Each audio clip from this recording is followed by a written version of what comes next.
Hello everyone, I hope आप सब बढ़िया होंगे। तो गाइस फाइनली पेपर हो चुका है, हमारा प्रीलिम्स का पेपर हो चुका है एंड मार्केट में अब काफ़ी सारी वीडियोस भी बन चुके हैं, analysis videos, expected cut off, ऐसा पेपर था वैसा पेपर था and by now you must be knowledgeable about what has happened throughout the day.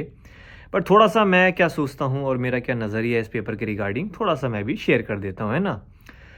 देखिए, सबसे पहले मेरा क्या रिएक्शन है और मैं क्या एक्सपेक्ट कर रहा था, बहुत ही क्लियर है। आई थिंक मैंने लास्ट ईयर भी बहुत बार बोला था कि देखो भाई, जो कि लास्ट ईयर बहुत टफ पेपर आया था और उसके दो रीज़न थे।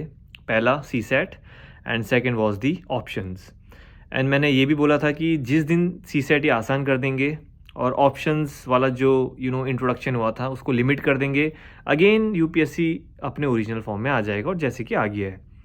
अगर हम लास्ट ईयर की बात करते हैं तो लास्ट ईयर दो बड़े रीज़न थे जो मैंने अभी डिस्कस किए। अब वही रीजंस को यूपीएससी ने थोड़ा सा करेक्ट कर दिया। यानी इस साल अगर सी सेट की बात करते हैं तो जो लेवल था वो बहुत डिफ़िकल्ट नहीं था। अगर हम 21 22 के पेपर्स को देखें तो उसी के लाइंस पे इस साल का सी सेट का पेपर आया था, तो यानी कि डुएबल था। और वैसे भी इस साल सब लोग अच्छे से प्रिपेयर होके गए थे सी सेट के लिए एंड जो सी सेट वाली जो प्रॉब्लम आ रही थी लास्ट ईयर वो इस साल नहीं है। तो मतलब सी सेट में अच्छे खासे लोग क्वालिफाई करने वाले हैं। काफ़ी सारे लोगों से बात हुई, किसी ने भी नहीं कहा कि सी सेट में मेरा डंका बच गया या सी सेट में दिक्कत आ रही है। एवरीबडी इज़ लाइक 45-50 अटैम्प्ट किए हैं and we are quite confident C set निकल रहा है। तो पहली चीज़ तो ये है। दूसरा, देखो यार, हर साल जब पेपर आता है ना तो हम ये बोलते हैं तो आसान है या टफ है, और इस बार बहुत सारे लोग, आपने सुना होगा, एवरीबडी सेइंग ईजी था ईजी था। देखो, ईजी था as compare to last year. जो भी बोल रहा है इस साल इजी था पेपर, तो वो लास्ट ईयर के कंपैरिजन में बोल रहे हैं। But in general this is UPSC prelims, तो it is not that easy जितना हम उसको समझ रहे हैं, ठीक है। क्योंकि कट ऑफ जाने वाली हाई, और हाई कट ऑफ तक पहुंचने में हालत तो होती है थोड़ी सी ख़राब। तो पेपर वैसा इजी नहीं था, बट यस लास्ट ईयर के मुकाबले दैट वाज इजी, मतलब इजी था उसके अकॉर्डिंगली। बट अगर जनरली हम देखें तो वैसे ही जैसे कि 21 22 ईयर में आया था, तो सेम लाइन में ही इस साल का पेपर है। एंड यस कह सकते हैं कि moderate we will consider it. तो कहने का मतलब ये है कि यस इस बार थोड़ा सा कंपटीशन है एंड काफ़ी सारे लोगों का पेपर अच्छा हुआ है। और अच्छा हुआ इन द सेंस कि लास्ट ईयर के कंपैरिजन में काफ़ी सारे लोगों का पेपर अच्छा हुआ है। तो एक्सपेक्टेड कट ऑफ क्या हो सकती है? देखिए, सबसे पहले तो नोबडी कैन क्लियरली प्रिडिक्ट कि भाई इस बार कट ऑफ क्या होगी, कितनी होगी। बट हम एक एक्सपेक्टेड कट ऑफ यानी एक थोड़ा एस्टिमेट तो मान ही सकते हैं। पिछले साल जब सी सेट था, काफ़ी सारे लोग सी सेट में बाहर हुए एंड उसके बाद जो जीएस का जो पेपर है उस टाइम मतलब काफ़ी पेयरिंग बेस्ड क्वेश्चन आ गए, एलिमिनेशन का जो स्कोप है उसको रिड्यूस कर दिया। लेकिन इस बार अगेन यूपीएससी ने फिर चेंजेस किए एंड इस बार जो पेयरिंग वाले क्वेश्चन है उनको लिमिट कर दिया। एलिमिनेशन यहाँ लग रहा था अच्छे से, लॉजिकल गेसिंग से क्वेश्चन सॉल्व हो रहे थे। पॉलिटिक्स जो हर कोई पढ़ता है, इजी क्वेश्चंस और अच्छे खासे अमाउंट में क्वेश्चंस थे। एंड उसके बाद कह सकते हैं कि हिस्ट्री, जहाँ पर कि बहुत लोगों को दिक्कत आती है, स्टैटिक है, वहाँ से कम क्वेश्चन आ गए। तो मतलब एकदम जो एस्पिरेंट चाहता था उसको वैसा ही मिला है। अब जिस इंसान ने साल भर अच्छे से मेहनत करी है तो that person is very satisfied. Personally मेरे कॉन्टैक्ट में काफ़ी सारे एस्पिरेंट्स हैं एंड जो थ्रू आउट द ईयर मेरे साथ टच में थे, they are very very happy and satisfied. तो मुझे सुन के तो मतलब अच्छा ही लग रहा है, but at the same time मतलब कंफ्यूज भी हूँ कि भाई सबका ही अच्छा गया है तो फिर कट ऑफ कितने जाने वाली है और फिर क्या होने वाला है, क्या सरप्राइज़ मिलने वाला है, तो ये भी देखने वाली बात रहेगी। But what I feel is, मेरे को ऐसा फील होता है कि 90s में अगेन वापस कट ऑफ आएगी, ज़्यादा भी जा सकती है। क्योंकि देखो लास्ट ईयर टफ पेपर था, उसके बाद 75 गई थी। अगर इस साल 8-10 क्वेश्चन भी ईजी आ गए, जबकि ऐसा नहीं, इस बार तो काफ़ी पहले के मुकाबले में थोड़े बेटर क्वेश्चंस थे, तो वी कैन प्लस 20 मार्क्स, तो मतलब 90 समथिंग। तो कह सकते हैं कि यस, मेरा ये मानना है 90 से कम तो शायद चांसेस कम ही है, 90 से ज़्यादा के ही चांसेस हैं। बाकी तो ऑब्वियसली जब रिज़ल्ट आएगा, कट ऑफ आएगी, तब तो क्लियर हो ही जाएगा। किस तरीके से क्वेश्चंस आए थे सब्जेक्ट बेसिस पे, थोड़ा बहुत मैं आपको ब्रीफ कर देता हूँ। वैसे इसके बारे में आपको थोड़ा आइडिया होगा। देखिए, इस बार पॉलिटी से अच्छे खासे क्वेश्चन आए थे और इजी क्वेश्चंस, डायरेक्ट क्वेश्चंस पूछे गए थे। मतलब अगर किसी ने अपना कोई भी एक स्टैंडर्ड मटेरियल अच्छे से पढ़ा होता तो उसके ऑलमोस्ट 90 क्वेश्चंस हो जाते।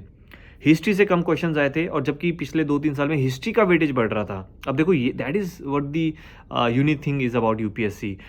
यूपीएससी को हम इसलिए बोलते हैं कि भाई अनप्रिडिक्टेबल है। आप प्रिडिक्ट नहीं कर सकते कि लास्ट ईयर टफ था तो दैट डजंट मीन कि यार इस बार भाई पेपर टफ आएगा, इस बार ठीक दे दिया। अब इस साल ऐसा पेपर है अगेन, इसका मतलब ये नहीं कि अब लास्ट ईयर नेक्स्ट ईयर भी अब ईजी आएगा भाई, next year you never know और टफ आ जाए। तो you have to be prepared for each condition. आपको you have to be prepared for the worst. आपको हर चीज़ प्रिपेयर करनी है, सारी चीज़ों के लिए you have to be ready. कैसा भी पेपर आ सकता है, कुछ भी टफ आ सकता है। एंड अगर हम जोग्राफ़ी से, यहाँ पे लोकेशन मैप बेस्ड क्वेश्चंस काफ़ी थे, जोग्राफ़ी का वेटेज थोड़ा ज़्यादा था। एनवायरनमेंट से थोड़े क्वेश्चंस थे अच्छे खासे।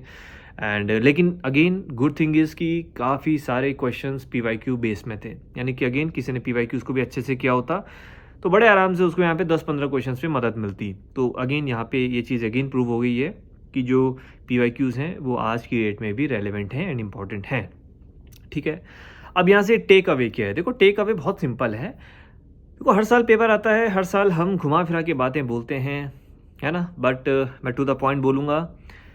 अपने बेसिक्स मजबूत रखिए, सारे सब्जेक्ट्स को कवर करिए, लिमिटेड सोर्सेज पे स्टिक करिए। PYQs इंपॉर्टेंट हैं। करंट अफेयर्स को अगेन लिमिट करिए। करंट अफेयर्स के भी बहुत ज़्यादा क्वेश्चन नहीं थे, कुछ बहुत ही रैंडम क्वेश्चंस भी थे, बट अगेन जैसा हर साल होता है वैसे इस बार भी देखने को मिला। ठीक है, इको से अगेन मॉडरेट थे क्वेश्चंस, कुछ क्वेश्चंस थोड़े टफ थे, कुछ क्वेश्चन थोड़े इजी थे। ठीक है, जैसे पॉलिटी पूरा इजी था, बट इको से कुछ आसान कुछ टफ। ऑब्वियसली इसके रिगार्डिंग एक डिटेल सेशन आने वाले टाइम में मैं भी लाऊंगा, और एक मैं डॉक्यूमेंट भी रिलीज़ करूंगा। मैं अपने टेलीग्राम चैनल पे वो डॉक्यूमेंट पोस्ट कर दूंगा। जैसे कि हमने अपनी वेबसाइट पे पिछले 2-3 साल के जो पेपर्स हैं प्रीलिम्स एंड मेंस, उनके हमने कीवर्ड्स को पोस्ट किया है। तो इस साल के जो 100 क्वेश्चन हैं उनके भी कीवर्ड्स को मैं पोस्ट कर दूंगा। ठीक है, तो ये बेसिक सी चीज़ है।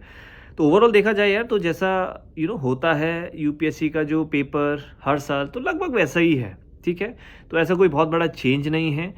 अगर पिछले साल को हम हटा दें तो लगभग चीज़ें वैसे ही कंटिन्यू होते आ रही हैं जैसे थी। फ़र्क बस ये होता है किसी सब्जेक्ट में ज़्यादा क्वेश्चन आ गए, किसी सब्जेक्ट में कम क्वेश्चन आ गए, किसी सब्जेक्ट को बहुत ज़्यादा ही टारगेट कर दिया तो किसी से ईजी क्वेश्चन पूछ लिए। तो कंक्लूजन यही है कि ठीक है, हमको अगेन गो थ्रू करना है पेपर को अच्छे से, 100 क्वेश्चंस को बहुत अच्छे से देखना है, एक एक क्वेश्चन को बारीकी से देखना है, ये क्वेश्चन कहाँ से पूछा है, ठीक है, किस टॉपिक के अंदर से ये क्वेश्चन को उठाया गया है, एंड उसके बाद हमको और अच्छे से एनालाइज करना है और अपनी स्ट्रैटेजी बनानी है, और जितने भी सब्जेक्ट्स हैं उनको अच्छे से प्रिपेयर करना है। तो that is the simple conclusion over here.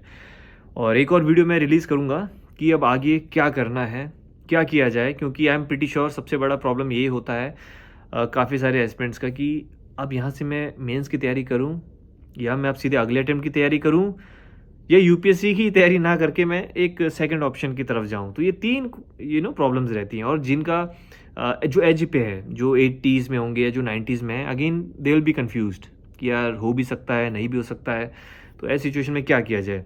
तो इस पर ही मैं आज रात को एक वीडियो डाल दूंगा अपने मेन चैनल पे, एंड वो आप देखिएगा, वहाँ से चीज़ें क्लियर हो जाएंगी। बट ओवरऑल देखो तो काफ़ी खुशी का माहौल है हर जगह, है ना। तो but again this is quite shocking also, क्योंकि इन दी एंड देखो लिमिटेड ही सीट्स हैं, एंड कट ऑफ थोड़ा सा ऊपर जाने वाला है। तो अगेन UPSC जल्दी एक शॉक के साथ आएगा, बट ओवरऑल एक अच्छी चीज़ है कि जो कॉन्फिडेंस है काफ़ी सारे लोगों का वो वापस आ चुका है। एंड पहले एक टाइम पे बहुत सारे लोग डरते थे कि यार अब तो टफ पेपर बनाना स्टार्ट कर दिया, बट अगेन देखो ऐसा नहीं है, आपकी रीच में ही है पेपर, एंड टफ इजी सबके लिए होता है। जिसने मेहनत अच्छी करी है पेपर उसको फिर भी ठीक लगेगा। अब जिसने नहीं पढ़ा, इस बार देखो क्वेश्चंस बहुत से डायरेक्ट भी थे, अब पढ़ा है तो वो सॉल्व होंगे, अब नहीं पढ़े हैं तो नहीं सॉल्व होंगे, है ना। तो बस यही चीज़ें हैं, बहुत शॉर्ट रखना चाहूँगा इस वीडियो को। तो I hope everything is clear. तो आप लोग भी अच्छे से करिए, ज़्यादा टेंशन नहीं लेना, आज थोड़ा रिलैक्स करिए, इनफैक्ट 2-3 दिन थोड़ा रिलैक्स करो, बहुत मेहनत करी है, अपने आप को टाइम दीजिए, एंड उसके बाद फिर नए प्लान के साथ आगे प्रोसीड करिए। Thank you so much and wishing you all the best. See you.